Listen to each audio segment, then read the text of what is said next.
उत्तर प्रदेश के एक छोटे से गांव में अरुण कुमार नाम का एक साधारण लड़का रहता था। परिवार खेती करता था, आमदनी बस इतनी थी कि गुजारा हो जाए। अरुण बचपन से ही पढ़ाई में औसत था और मन में कोई बड़ा सपना नहीं था।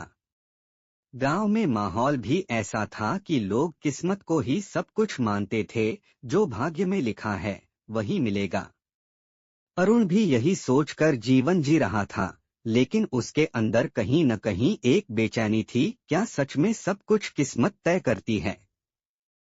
कॉलेज के लिए शहर आने पर एक दिन वह हॉस्टल के पास एक पुरानी किताबों की दुकान पर गया। वहां धूल जमी अलमारी में उसे एक किताब मिली, चाणक्य नीति। दुकानदार ने मुस्कुराकर कहा, बेटा, अगर सच में जिंदगी बदलनी हो तो ये पढ़ लो। शुरुआत में अरुण को लगा कि यह तो पुरानी बातें हैं, लेकिन उसी रात उसने किताब का पहला पन्ना खोला और उस पर लिखा वाक्य पढ़ा, मनुष्य अपने भाग्य का निर्माता स्वयं होता है। ये शब्द सीधे उसके दिल में उतर गए। उसे समझ आ गया कि अब तक वह भाग्य के भरोसे बैठा था, मेहनत के भरोसे नहीं। पहला सबक, लक्ष्य का चुनाव करो, चाणक्य ने लिखा था। जिस कार्य को करने से पहले डर लगे और करने के बाद गर्व हो, वही सही कार्य है।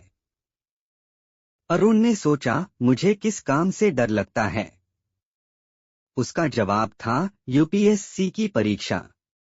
गांव में किसी ने यह परीक्षा पास नहीं की थी, लेकिन अरुण ने निश्चय कर लिया, मैं इसे पास करके दिखाऊंगा।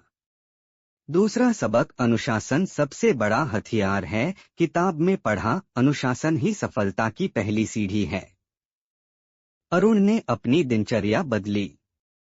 सुबह 5 बजे उठना, रोज 8 घंटे पढ़ाई, हर रविवार को प्रगति जांचना। दोस्तों की पार्टी, मोबाइल पर समय बर्बाद करना, सब बंद कर दिया। शुरुआत में अकेलापन लगा, लेकिन धीरे धीरे यह उसकी आदत बन गया।